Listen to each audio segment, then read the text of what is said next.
etapas. Vamos começar, porque tem muita gente que conhece você, já de longa data, tem uma galera já assistindo que te conhece, mas tem uma galera que não te conhece mais, porque você sabe que a mídia é muito rápida.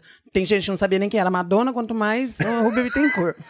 Então, vamos lá. Vamos entender. Quando surgiu Rúbia na vida de Paulo? Só pra você dizer, não esquece do microfone. Mas é que eu tô meio de falar muito alto. Pode falar alto. Não tá, gente? Aqui, assim, ó. Ó, porque se você fala aqui, não ouve. Você tem que falar aqui. Aqui? Isso. Tá bom. Isso. Então, a Rúbia, de verdade, ela surgiu muito tempo depois que eu já tinha começado a me montar, a fazer show. Porque eu tive uma boate em Bauru em 95. A primeira boate GLS de Bauru em 1995. Como chamava? Fake Club. Fake? Fake. Tá. Olha, nem usava fake, eu já vamos falar, porque as bichas é fake, todo mundo é fake, viado é fake.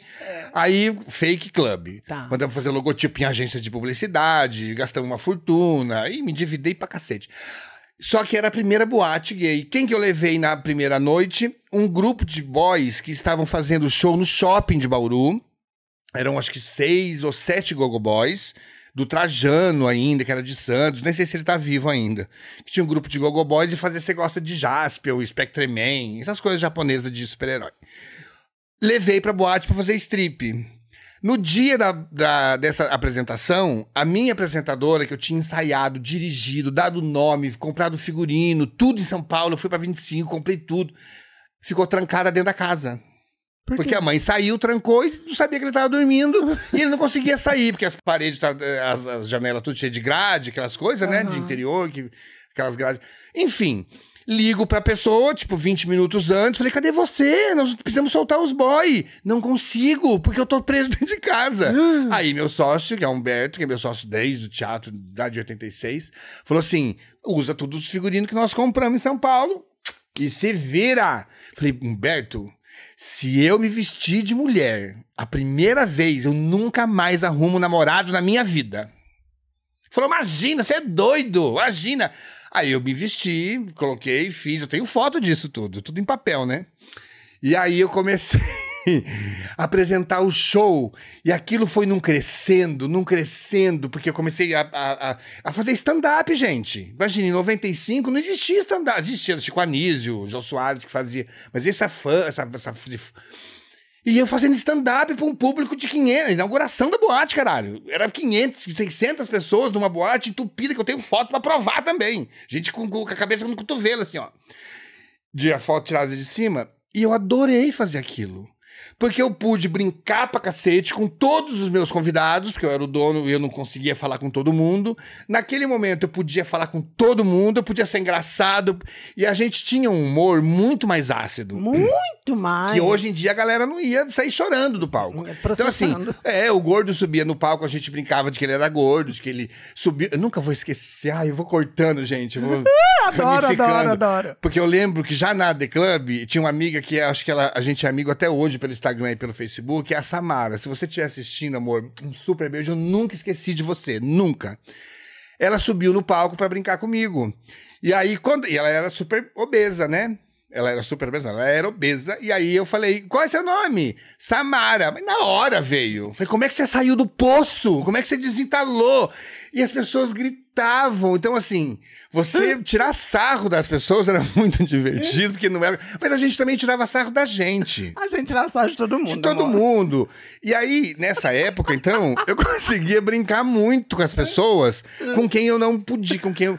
Enfim, adorei. E aí eu comecei a fazer toda sexta e todo sábado. E aí precisava de um nome. Só que no teatro... Porque você não tinha nome ainda? Tinha, mas aqui não tava no flyer, né? Então eu não fui batizado. Ai, não, gente. Tem que usar uma correção. Corrige. Porque esse dia aí, eu realmente fiz, porque a drag faltou e tal. Mas a primeira vez que eu fui, que eu me vesti de drag... Foi em julho de 95. Porque isso que eu tô te falando foi em novembro de 95. Então, em julho, se eu não me engano, no dia 15, um amigo meu fez uma festa num barzinho em Bauru. E alugou esse barzinho para apresentar um concurso de novos talentos. E aí ele deu... Só que como ele era gay e só conhecia gay e travestis, e ele só falou assim, então vocês se vestem daquilo que vocês quiserem. Então só deu transformista, né? As bichas com aqueles taillé, de vanusa, com aquelas perucas... Cafona! Mas que era moda na época. E tinha acabado de chegar a Priscila, Rainha do Deserto, o filme. Tá. E tinha uma maquiagem que eu particularmente adorava, que era uma maquiagem roxa, bem da cor disso aqui, assim, com branco, que era lindo, né, as perucas. E eu fiz exatamente uma dessas maquiagens coberta com microporo e com tinta mesmo, com guache. Não tinha maquiagem, a gente não conhecia maquiagem. E aí a primeira vez que eu fiz era Lelis Bittencourt. Ah, o seu primeiro nome era Lelis. O primeiro Lelis. nome, porque foi de Paulo... A gente chamava de Paulette, todo mundo que é Paulo vira Paulette. Meu amigo me chamava de Lelete. Meu outro amigo do mesmo grupo de teatro chamava de Lelis. Passando na rodovia Regis Bittencourt pra fazer teatro. Olha, Regis Bittencourt é parente da Lelis Bittencourt. Virou Lelis Bittencourt no nosso meio íntimo. Quando foi fazer esse show, esse meu amigo, aí eu usei Lelis Bittencourt. Aí só depois de um tempo... Quando eu fechei essa primeira boate que eu inaugurei, que eu substituí a minha amiga, porque a prefeitura de Bauru resolveu fechar, porque ia dar muito movimento e atrapalhar os carros de chegarem no hospital de 3 quadras. Preconceito, né? A gente sofreu um preconceito violento na época. E aí, nós mudamos de lugar e fomos para uma boate muito famosa. Mas aí, sabe que agora eu penso? Que foi uma vingança gay. Porque a boate que nós fomos, estava fechando também, ela tinha sido extremamente famosa nos anos 80 e 90, como Camarim. Era a boate dos filhos de juiz, dos Mauricinho de Bauru, das Patricinhas, sabe? Tudo dos Bolsonaro hoje, ia estar tudo lá. E aí, eu fui lá e falei assim, me aluga boate pro Réveillon. Porque eu não tenho boate. A prefeitura tá fechando agora, tá lacrando a minha boate. Olha, a gente já lacrava naquela época, né? Lacrou a porta com fita, não pode passar. Imagina, a gente pulou teto, né, pra pegar as coisas. E aí pegamos essa boate que era o máximo do suprassumo do mauricismo de Bauru, da burguesia. E aquela boate virou boate gay. E com o tempo, as próprias pessoas da sociedade que sentiam falta, porque o som era fantástico, sempre foi, né, gente? Você sabe que o som de boate GLS era sempre maravilhoso, né? E aí a gente começou a ter um público hétero também, e assim foi. Passou, nessa mesma época, a primeira atração que eu levei foi a Silvete Montilla, a casa lotada, a gente nem sabia, nem a Silvete sabia que ela tinha esse poder todo no interior, a gente ninguém sabia. Tanto é que o cachê dela foi de R$200. Nossa, mas naquela época, desculpa, R$200 em 90... Não era nada, porque a portaria era 10 conto. Então é só você fazer as contas de quanto seria 20 hoje. pessoas. 20 pessoas pagavam a Silvete. Nossa, mas deixa eu falar, R$200 em 1995, amor. Era Uma graninha. Era. O cachê da gente na O que eu quero Double era dizer- 50. Mas eu quero dizer que a gente não tinha medo de contratar. Ah, tá, Porque era um cachê porque que sabia que funcionava. Aham. E aí, na semana seguinte, eu vi a Paulette Pink saindo na Marie Claire, de bonequinha na cabeça. Aham. Ai, gente, eu me apaixonei, entrei em contato. E aí que a história vai mudar toda, porque nessa sequência, a Núbia tava chegando da Suíça. E não tinha trabalho, porque ela tinha passado, acho que 1 ano e pouco lá. Então a cena GLS com drag tava naquele momento borbulhando. Imagina, a Paulette sair na Marie Claire. Poxa. Né? A Mauri Júnior entrevistava ela nas grandes festas de São Paulo. E a Núbia chegou, e a Paulette falou assim, posso levar uma amiga minha? Eu divido o meu cachê com ela. Falei, não, eu te pago R$100 a mais, você dá pra ela. A gente tá falando como se fosse R$1.000 hoje, tá, gente? Não tô dizendo R$100. Pencas de dinheiro, né? E a Paulette foi com a Núbia. Então, quando a Paulette fazia Hey, Mickey, jogando a bola desse tamanho, de plástico, de praia pra cima e caindo nas luzes, e quebrando luz e caindo nas garrafas, a Núbia entrando, fazendo come on, yeah. E a gente ficou hipnotizado. E eu falei, eu quero ser assim. Só que eu já tinha visto a Silvete fazendo rave. A rave na Bela Sintra. Eu fui fazer pesquisa, porque até abrir a boate, Paula, eu nunca tinha pisado numa boate gay. Eu nunca tinha entrado. Então eu fui pra São Paulo.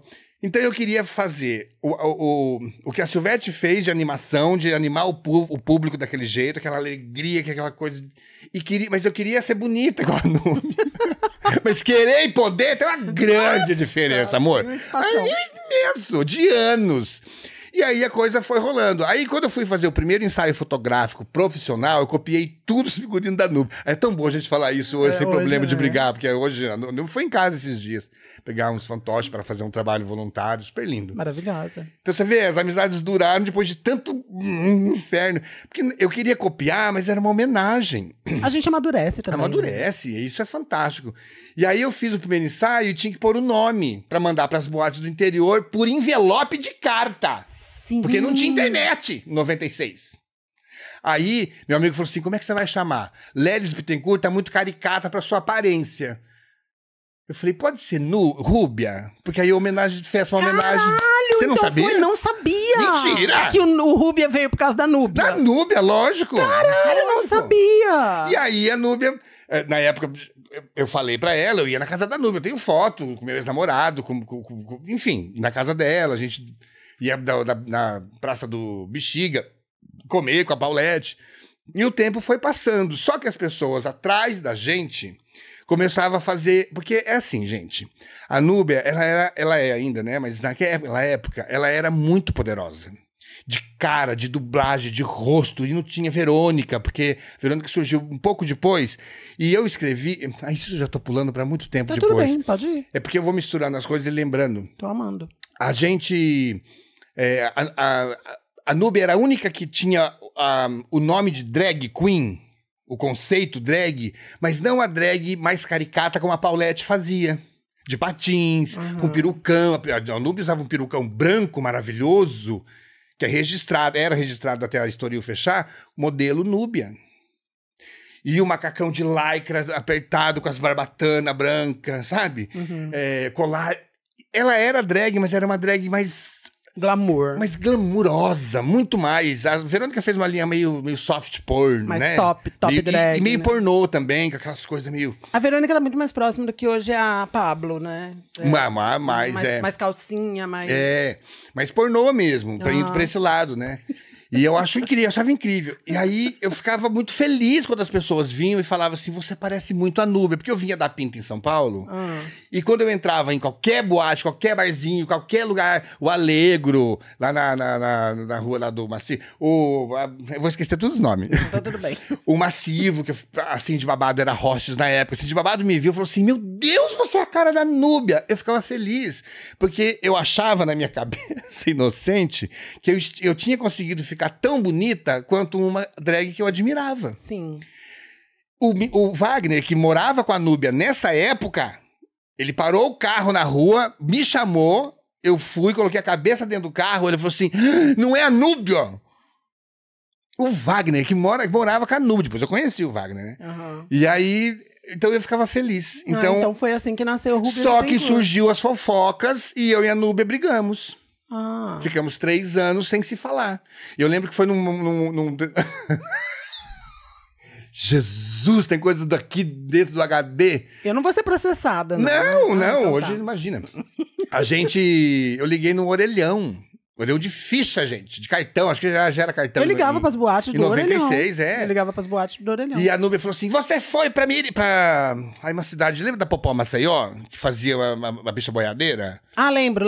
Que não faz mais. A Popó que fez um inferno na minha vida. Porque eu fui pra lá, nessa festa, que eu não vou lembrar o nome, o Cassiano, que faz uma festa famosa aqui agora, me levou pra fazer a primeira festa dele, que você tava de Cinderela, com um olho verde. Eu peguei todas vocês no começo, gente. Todas vocês. Vocês eram feias pra caralho. Eu já era belíssima, confundida com a Núbia. Vocês têm que colocar no pedestal pra não pôr as fotos nas redes sociais de hoje, viu? Essas cambadas de cuca do inferno. E aí eu fui pra lá e a Popó ligou pra Núbia e falou assim... Teve uma tal de Núbia, eu me confundo, de Ruby que veio pra cá e ela fez... o Let Me Be a Drag Queen, claro que eu ia fazer Let Me Be a Drag Queen. É porque a música tava lá, né, gente? E aí, com a roupa igualzinha a sua, só que era uma roupa que a Núbia tinha me dado. Que era do Raul Gil, quando ela fez o Let Me Be a Drag Queen, com os 2 bailarinos de poodle, com a peruca branca. Mas cá entre nós, você foi corajosa, né? Fazer o mesmo número da outra com a Não tinha internet! As pessoas não sabiam o que a gente fazia. Porque não tinha onde postar. Só que aquela boiadeira dos infernos, cocô de cavalo, aquela. Como é que chama? Quando pisa na bosta do cavalo? Que é esterco, aquela bicha esterco, fedister, gente, não sou eu que tô falando isso. Ela ligou pra Núbia e falou: tem uma cópia sua aqui. E eu não sabia do que se tratava, porque quando a Núbia me ligou, eu falei assim, ela já começou a me dar esporro. E eu não entendi por quê. Porque eu tava usando uma roupa que ela me deu, a peruca que ela me deu, a música que tava pra qualquer uma fazer, que ninguém é dono da música. Você ia usar a roupa e ia fazer música. Porque eu me sentia feliz, Aí nós ficamos 3 anos sem se falar. Meu Deus. Então a Rúbia surgiu nessa briga que hoje é a minha irmã, assim, a gente... Putz. Tá, descobrimos então como nasceu Rúbia Bittencourt. Nossa, falei muito, né? Mas tá tudo bem, que a Gastou gente tá adorando. A gente tá adorando.